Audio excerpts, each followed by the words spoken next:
నేను నిన్న మార్నింగ్ వేరే హర్యానా కారణం వల్ల ఎగ్జామ్ పోస్ట్పోన్ చేసుకొచ్చి మా ఫ్రెండ్ ఒక చనిపోయాడు. కొత్తపల్లి శ్రీనివాస్ రాత్రి 10 ఏళ్ళకు పోయాడు.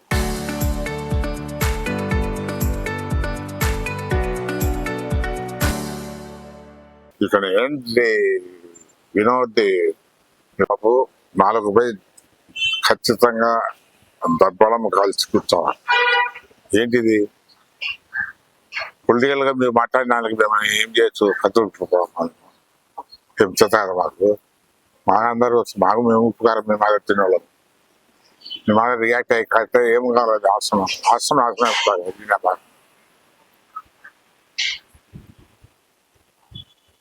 ఆయన మనిషి జన్మ కాదు తెలియదు.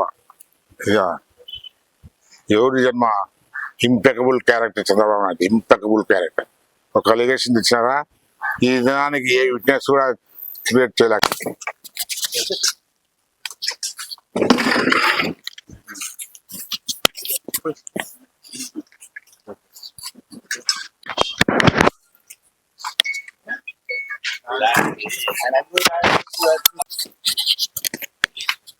చెప్పొచ్చిన నేను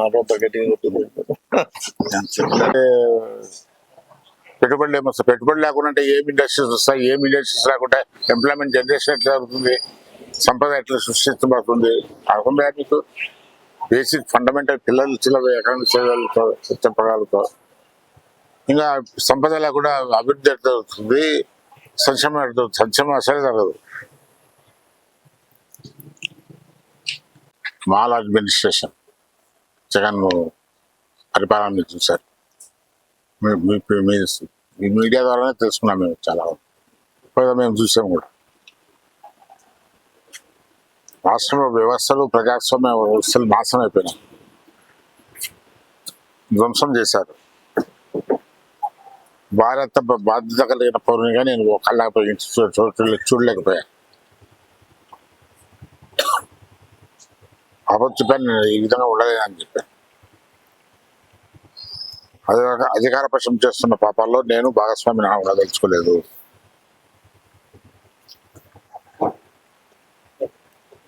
మౌనంగా ఉండి వాళ్ళు చేసే తప్పుడు పనులు అవినీతిని అంగీకరించలేదని చెప్పి బయటకు వచ్చేసి దాదాపు 111 లక్షల కోట్ల రూపాయల అప్పు కూరకపోయిన ఈ రాష్ట్రాన్ని బెయిల్అవుట్ చేయాలంటే ఒక కేపబుల్ లీడర్షిప్ ఉండాలి. అక్కడ లీడర్షిప్ నాకుండే పరిస్థితుల్లో నేను ఆయన చూసా. అప్పుడు ఆయన సామర్థ్యం, ఆయన పరిస్థితి, కనెక్టివిటీ ఇది ప్రూవ్ అయితే కూడా అతను అతడే నాకు కనిపిస్తాను అట్లా చెప్పాను. కొంతమంది నమ్మించిన నమ్మకపోయింటారు, బట్ మెజారిటీ ఆయనకు వస్తుంది. అధికార ఎలక్షన్స్ లో ఆయనకు అధికారం వచ్చాడు.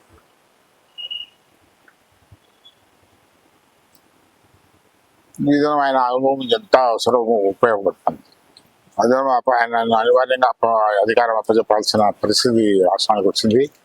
ఆయన ఒప్పుకోకపోయినా ఆయన ముళ్ళ కిరీటం ఇది it's not a bed of roses అని చెప్పారు. It's not a bed of roses CM post at this juncture. ముళ్ళ కిరీటం ఇది అందరూ ఒప్పుకునే పరిస్థితి. అందరూ ఎగబడచ్చు నాకు కావాలి, కానీ చాలా క్రిటికల్గా ఉంది ఈ సమయం. అటువంటి నాయకుడిని తీసుకురావాలన్నమాట చెప్పాను. అదృష్టం కొద్ది గెలిచారు, వచ్చారు. నేను పిలిచినప్పుడు నేను సంతోషపడి ఐ ప్రిపేర్ టు రిజైన్. ఈ దినం నా నమ్మకం బొమ్మ కూడా ఆయన చేస్తున్నాడు. అన్ని అంటే 100% స్ట్రైట్గా పోయేటువంటి పరిస్థితి లేదు రాజకీయాలు. ఆయన శక్తి కొద్ది ఆయన దాడి చేస్తున్నాడు. ఈ దినం 18 నెలల్లో 20 లక్షలు దాదాపు పైచలకు ఇన్వెస్ట్మెంట్స్ ఇచ్చాడంటే మామూలు విషయం కాదు. అది కలిసి శ్రీరామ్ కూడా చూసాం ఆయన శక్తి. నిద్ర అనేది కూడా అతను నిద్ర పోయి కూడా వేవాడిని రాత్రి పగలు. దీనివల్ల ఏం ఉపయోగం అన్నా పుట్టాడే సందర్భాలు ఉన్నాయి. లేదా రామచంద్ర నీకు తెలియదు అట్లా ఆ ఇన్స్టిట్యూషన్స్ తెచ్చేంత వరకు నిద్రపోలేను. అటువంటి ఇన్స్టిట్యూషన్స్ హైదరాబాద్ తెచ్చాను. ప్రతి చిన్న పనికి కూడా డబ్బులు కేంద్ర ప్రభుత్వం డబ్బులు ఇవ్వలేకుంటే బియ్యం తెచ్చి హరిజన్ వాడాల్సిన రోడ్లు వేయించాము అప్పట్లో ఆంధ్రప్రదేశ్. హరిజన వాడాల్సిన రోడ్లు వేయించిన క్రెడిట్ ఆయనకు. అంటే ఆ విధంగా కమిట్మెంట్ ఉండే వ్యక్తిని మనం పోకూడదు అనేది నేను చాలా నమ్మకంగా చేస్తున్నాడు కూడా. కానీ ఇప్పుడు వదిలే ఈ పరిస్థితుల్లో, ఇటువంటి పరిస్థితుల్లో అతన్ని హ్యాండ్స్ సొంతం చేయాల్సిన అవసరం ఉంది. మనము ప్రతి చీటికి మాటికి తగాదాలు వేసుకొని, we need a strong opposition but not this type of opposition. ఈ వైలెంట్ అపోజిషన్ మనకు అవసరం. రౌడీలను పెట్టి పార్టీలు నడపలేరు ఎవరు. ఏం సంఘటనలు జరుగుతున్నాయి చూస్తుంటే అది జుగుప్సాకరంగా ఉండి తట్టుకోలేక ప్రెస్ కాన్ఫరెన్స్ పెట్టవచ్చు.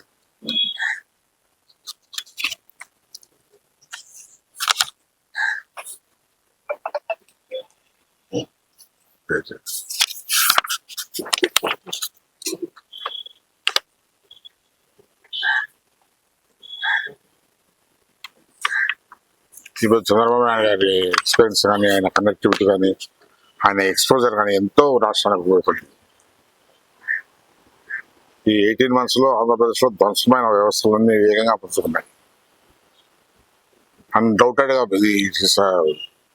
ఒక ఫారిన్ ఫ్రెండ్ వచ్చాడు మొన్న, ఆశ్చర్యపోయాడు ఈ విధంగా డెవలప్మెంట్ పెట్టింది ఆంధ్రప్రదేశ్లో.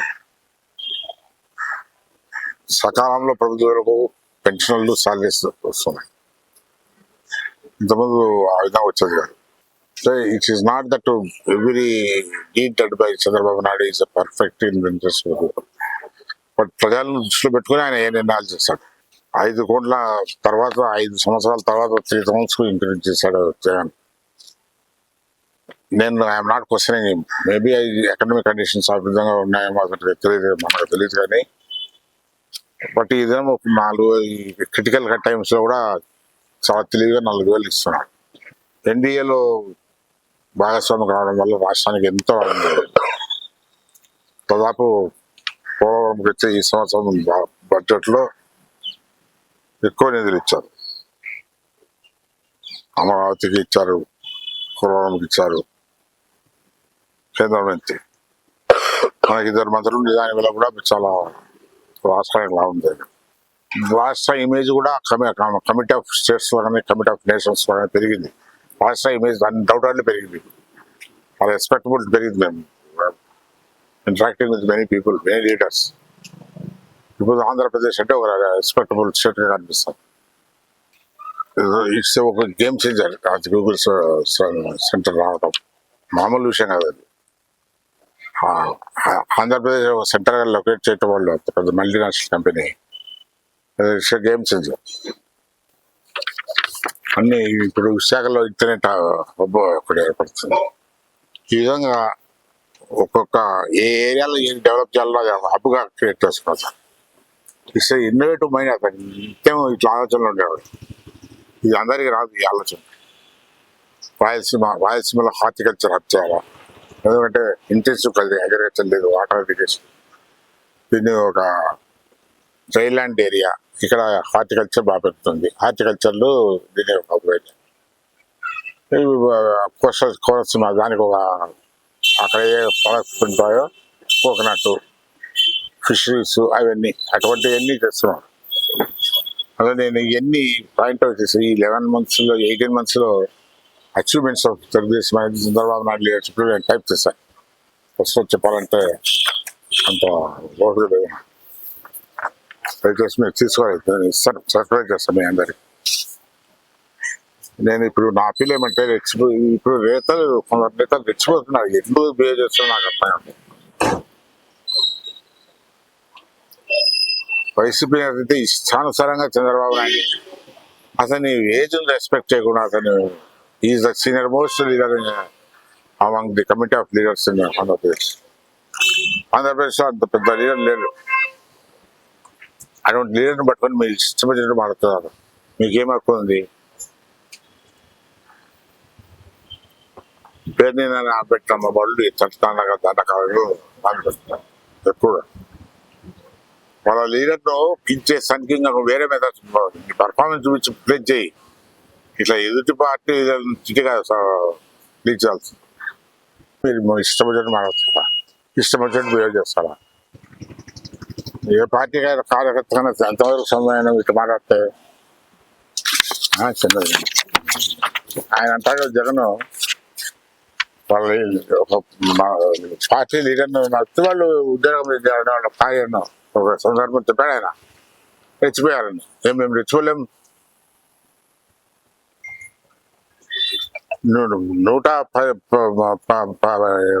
మెజార్టీ 150 ఎంతో ఉండేవాడిని. నువ్వు 11 ఇచ్చినా ప్రజలు మాకు ఎంత సపోర్ట్ ఉన్నారు ప్రజలది. ఇంత సపోర్ట్ పెట్టుకొని మేము గమ్మన్న కూర్చుంటామా? కానీ మేము రెచ్చగొట్టంలో మేము సమయం పాటించండి, మంచిది కాదు. రాష్ట్రం అభివృద్ధి కింద we are answerable to society, people of Andhra Pradesh, not to Jagan or somebody. Chandrababu Naidu ప్రజల స్థితిగతులు మెరుగుపడాలని ప్రార్థించాలి. ఆ డైరెక్షన్ లో ఆయన చేస్తుంటే ఆయన మీరు సపోర్ట్ చేయకుండా మీ ఇష్టం వచ్చినట్టు మాట్లాడి తీసి ఇక్కడ మొత్తం దేశాలు రెచ్చగొట్టి వాళ్ళు ప్రతి ఒక్కరికి కులం ఉంటుంది. ఎవరిబడి క్యాస్ట్ ఎనిబడి బాన్ తెలిపి ప్రతి ఒక్కరి కులం ఉంది. అంబేద్కర్ కులం ఉంది, వాజ్పేయి కులం ఉంది, ఎన్టీ రామారావు కులం ఉంది. అందరి కులాలను పుట్టుకూడదు, ఏదో కులంలో పుట్టాము. అది మన తప్పు కాదు, దేవుడు చేసిన తప్పు. ఏ పనులు పుట్టి ఆయన తీసివేసి దానికి మీ ఇష్టం వచ్చినట్టు మీరు మాట్లాడితే ఎట్లా? కాపు అని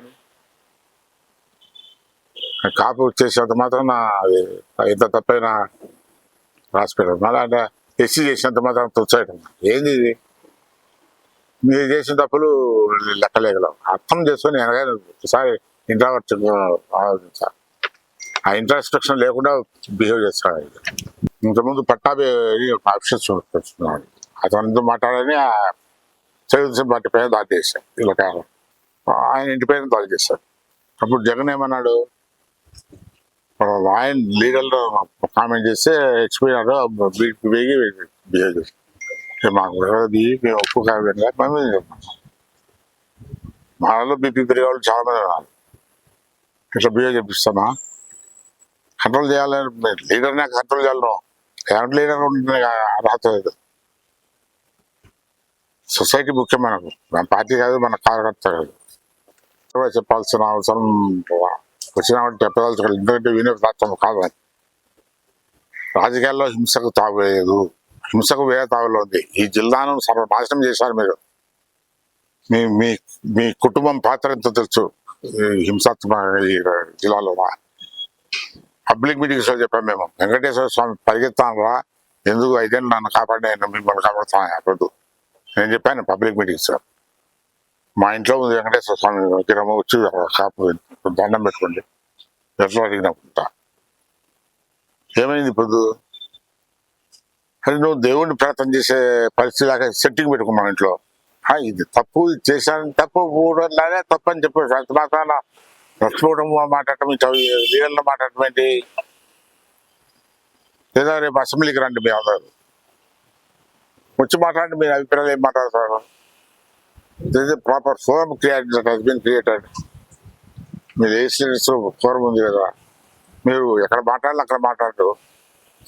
మీరు బజార్కి ఇట్లా వంజా కూడా అట్లా మాట్లాడుతామని లీడర్ని. రాజకీయాల్లో హింసా సంస్కృతి ప్రవేశపెట్టి వీళ్ళే రాజశేఖర రెడ్డి గారు నుంచి జగన్. ఇప్పుడు ఏం లేదు, పెట్టుబడులు పెట్టి విఘాతాలు కలిగించి ఆంధ్రప్రదేశ్ సేఫ్ ప్లేస్ కాదని అనిపించేటట్లు చేయాలని వాళ్ళ ప్రయత్నం. పెట్టుబడులు రాకుండా ఉండాలి. ఫారినర్స్ వాళ్ళు they need safe places for investments. గౌరవనీయులు శ్రీ రామచంద్రయ్య గారు మాట్లాడుతూ, ఈ రాష్ట్రానికి దిక్కు దిశ దశ గౌరవనీయులు నారా చంద్రబాబు నాయుడు గారే.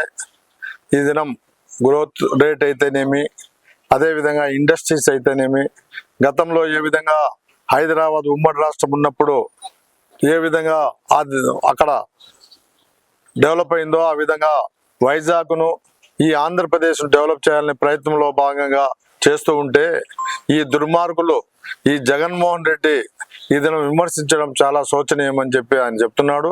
అదేవిధంగా మనం చూస్తున్నాం, నిన్న మొన్న జరుగుతూ ఉంది అయ్యా అంబటి రాంబాబు ఆంబోతుగడ మాదిరి ఆయన ఇష్టం వచ్చినట్టు చంద్రబాబు నాయుడు గారి తండ్రిని తల్లిని మాట్లాడితే ప్రజలు రెచ్చపోయి ఆయన కొడితే ఆయన్ను కొట్టించుకొని వైసీపీ వాళ్ళతోనే ఈ దినం జగన్మోహన్ రెడ్డి ఆయన పరామర్శించాలని చెప్పి ఊరేగింపు మాదిరి పోయాడు. అయ్యా నువ్వు ఊరేగింపు మాదిరి నువ్వు మనుషులు తెచ్చుకొని పోయినావని అందరికీ తెలుసు. అయితే నువ్వు ఏం మాట్లాడాలి? కుల ప్రసక్తి అవసరం ఏముంది? నువ్వు రంగా కన్నా మంచి నాయకుడు అంటావు, ఏదేదో మాట్లాడతావు. సిగ్గు లేదా నీకు? ఇంకా ప్రజలు బుద్ధి చెప్పినా ఇంకా నీలో మార్పు రాలేదంటే ఇంతకన్నా ఈ ఆంధ్రప్రదేశ్ దురదృష్టం ఒకటి ఉండదు. ఎందుకంటే ప్రతిపక్ష నాయకుడు హోదా కూడా నీకు రాలే. ఆ దినం 150 ఉంటే 11 మందికి చేశారు. ఈ దినం ఏదో ఒకటి పోతుంది, ఆ పక్కనో ఈ పక్కనో, అది గ్యారంటీ. కాబట్టి ఇప్పటికైనా నువ్వు బుద్ధి తెచ్చుకొని ప్రజలకు ఏ విధంగా చంద్రబాబు నాయుడు మేలు చేస్తున్నాడు, రోజుకు 18 గంటలు పనిచేస్తూ ఈ రాష్ట్రాన్ని అభివృద్ధి పథంలో నడిపించి, అదే విధంగా మోడీ గారితో అయితేనేమి, అదే విధంగా మంత్రులతో అయితేనేమి, ఏదో ఒక విధంగా ఫైనాన్స్ గా కూడా ఇబ్బంది లేకుండా ఈ రాష్ట్రానికి ఆర్థికంగా కూడా మేలు చేస్తా ఉంటే నువ్వు ఆయన కూడా మాట్లాడుతున్నావు అంటే మీరు కళ్యాణ్ గారే అని చెప్పి మేము తెలియజేస్తున్నాం. మీరు బుద్ధి మార్చుకోండి. మీ మాటలు ఈ విధంగా మాట్లాడితే ప్రజలు నీకు బుద్ధి చెప్తారు. మీ నాయకులకు చెప్పండి, ఇదే విధంగా మాడితే నాలికలు కట్ చేస్తారు, జాగ్రత్తగా ఉండమని చెప్పి తెలియజేస్తున్నా. చరిత్ర సృష్టించినోడు ఇప్పుడు ఆ చరిత్రని తిరగరాయబోతున్నాడు. అబద్ధాల గోడల్ని బద్దలు కొట్టి నిజాలను రాగా మీ ముందుంచబోతున్నాడు. నిజమైన వార్తల కోసం వెంటనే డౌన్లోడ్ చేసుకోండి రా యాప్ని.